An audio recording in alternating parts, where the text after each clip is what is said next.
Hey guys, what is going on? Thanks for joining in and watching the Cam Carter interview. Before we get to the interview, let me give you a quick PSA.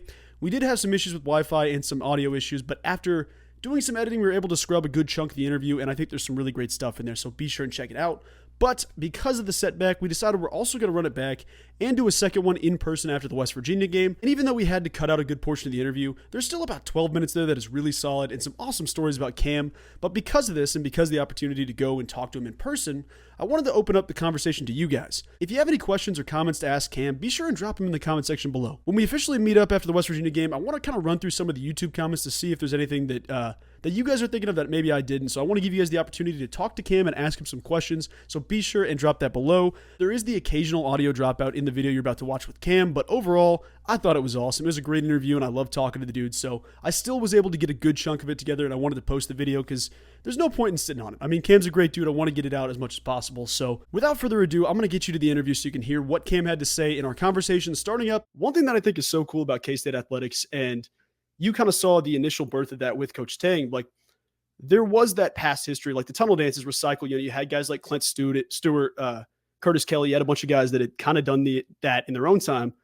Some of those things, then those threads that tie in like the K-State basketball in the previous era to this time, I think it's really cool to see. And I think one specific memory I was going to ask you about is there's a day I remember seeing on Twitter where the staff brought back guys like Dean Wade came back for pickup. I think Keontae came back, and it was either right before or right after the draft. Brought back guys like Barry Brown and some of the previous guys that had been in that next era. Was there anything that those dudes told you about like being a Wildcat and what it meant to play for K-State that you kind of picked up on and really internalized? Nah, I talked to Barry Brown. Like he gave me the whole breakdown. He just his main thing I got from him was like, time gonna pass by fast and don't take it for granted. So we didn't really talk about like K-State stuff like that, but he just saying like, how the fans, they gonna love you back and they with you no matter what. Like wins or losses, they gonna be with you. What's this vertical looking like this year, man? Who, mine? Yeah, because I've seen you flying 14 feet through the air, catching lobs on top of dudes. I mean, what's the vertical looking like? Well, last I checked, I think it got a little higher, but it was 39.5. Hey, Like it was kind of like dead legs. Like we did a lift before this and everything. Nah, I'm a cool 40, 41, 42. so we've seen some cool stuff added in this year that might even change the conversation, but you guys play in a bunch of different stuff, a ton of different clothes. And Coach Tank talks about it. He doesn't have any choice because he's colorblind. It doesn't get to kind of choose what goes on. Which of the jerseys you've played in it during your time at K-State is your favorite? Favorite color is black. So the black Okay. that we had last year is my favorite jerseys. I like the new, but nothing topping the black. What's your stance on the two-tone lavender, like the dark purple and the lavender up top? Because people think it's either incredible or they think it's corny. I kind of think it's corny. Oh, come on, man. No two tones? Honestly, I don't like. I mean, I like the whole like background story of it. And me wearing it is like, dude. Cam Carter is not about the two-tone purple. Just, ladies and gentlemen, I need you to know that. Like, I don't like being color coordinated. So like, my clothes when I dress, I can't wear a purple top and a purple bottom. I got to switch it up. And you don't like the two-tone? Nah. So if I was to walk out in the street, I would have to wear like a lavender top with gray sweats. All right.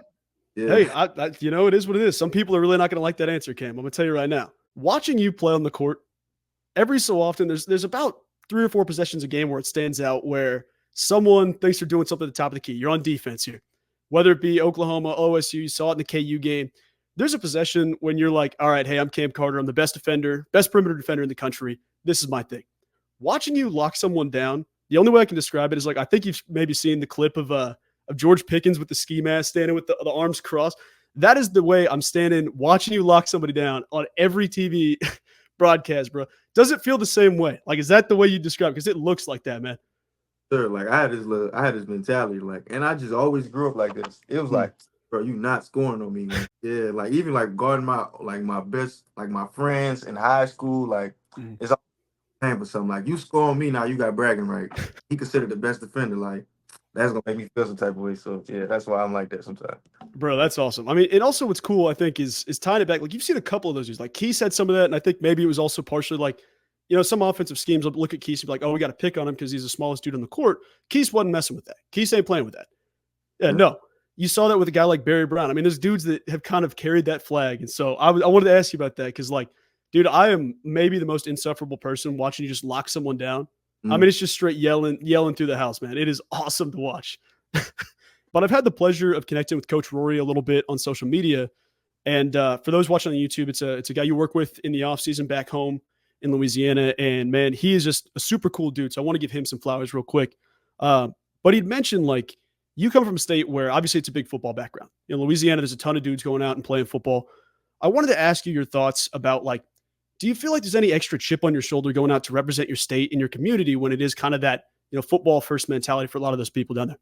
Yeah, for sure. Like where I'm from, I'm small town named Donaldsonville. I don't know anybody that made it out, playing basketball. And I always say, like I said to my friends all the time, like the least I can do is get drafted and put, my city on the map at least and show other kids that they can do this too. And because it's Donaldsonville, like nobody even know what that is. It's people that's from Baton Rouge that don't even know. How many people are in your hometown? I honestly don't know. I don't even want to. Speaking about some of the Louisiana roots and stuff, I can't remember the exact partnership or who it was, but there was a quick questions, like, "Hey Cam, let me ask you some quick seconds." And someone posted on social media. I think it was either like a bank or one of those different companies, and they asked you like, your rapid fire 60 seconds about, what's your favorite thing to do in the offseason, what you do. They asked you about what food could you eat for the rest of your life, and you said catfish. But let me ask you this, because Manhattan, Kansas, like knowing me, I can't name one spot that I'm like, catfish, we're going here for catfish right now. Have you had to change up the diet being in the middle of Manhattan? Man, yes, like totally. Better because my mom, like, she come out here and she cook for me all the time. So man, I really can't find a spot out here that's like, I'm like, man, I'm going here, I'm going to get this every time. Besides Chick-fil-A. Hey, they say Chick-fil-A is consistent. Every day but Sunday, they're consistent. Umi, I mean, not for catfish by any means, but that steak at Japanese Steakhouse, pretty fire. That was our post hill after the KU game. Oh, yeah? Dude. Honest- Jumping back to a little bit more basketball stuff, there's kind of this narrative, and whether it be talking about you or talking about Dorian or Jarrell, they had like kind of this argument talking about, not an argument, I should say, but, understanding your role for a certain team. I mean, Desi Stills put out a tweet, and I thought it's kind of referenced as well, and it's talking about learning to be a star in your role. Yeah. And I wanted to ask you because, dude, I remember I made a video about it this summer where Coach Tank talked about like, hey, we don't need Cam to be a role player. We want him to be a bucket. And I mean, if you haven't put it on tape that you're a bucket yet, I don't know what you got to do next to prove it. But I wanted to ask you because it's been a narrative that's gone around with Jarrell understanding his role. He's not playing 35 minutes, but he comes in for 16 to 20 minutes and he's affecting the game. And Dorian's defending, rebound, doing his thing. What goes into knowing your role, finding your role, and like, how would you say that's kind of tied in with, the different people across the board? Yeah, it's funny that you mentioned those two because them two my roommates. Hey, but shout out, man. They kind of like they accepted it because we had a lot of we it's three of us this year. It's me, TP, and Art. Like we gonna do most of the scoring all the time. So we have those other guys have to be stars in their role. And Dorian and Jarrell coming up redshirt year, they want to do anything they can do to play. I mean, them boys hungry. Like who doesn't want to be in the game and play? Like nobody want to be on the side and just watch and clap all the time. So I know sometimes it's kind of frustrating, for them for their minutes to be up and down like how it is. But I know them boys, they willing to do anything to play though. What's that like being kind of in that starting role? You have that like, hey, we got to get ours, we got to score. How much does that do for the team's energy to have those guys step in and have success in their moments? I feel like it starts from practice too, because man, them boys like in practice, man, they give us a run for our money. Like we do this 5 to grind every day, and we're not supposed to lose. Like them boys, they got that chip on their shoulder, like, and they just make us so much better every day. Man, it's been awesome watching you guys. It's just been exciting.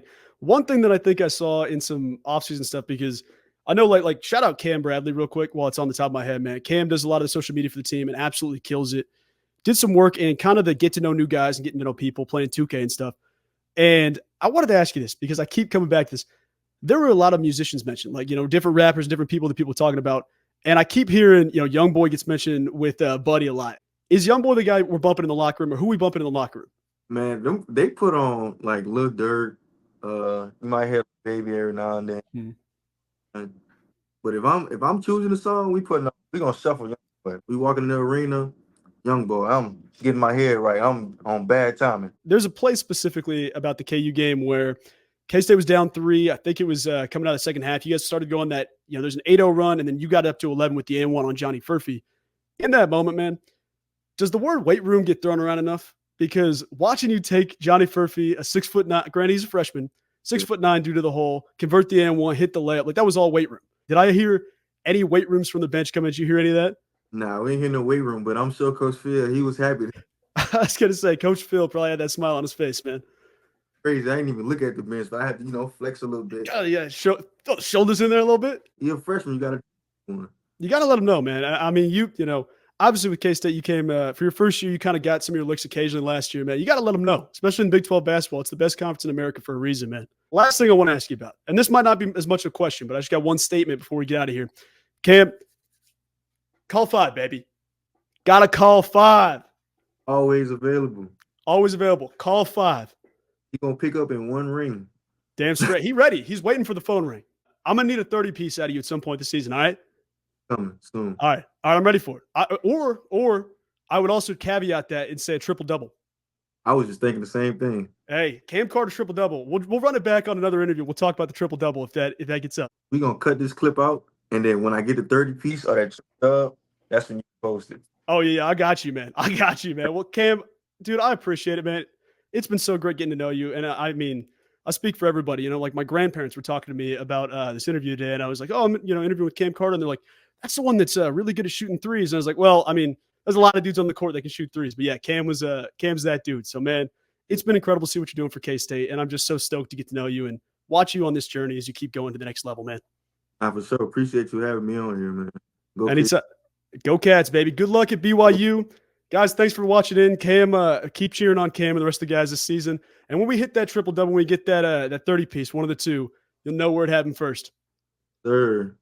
All right, Cam. We'll talk to you later, man. Appreciate it.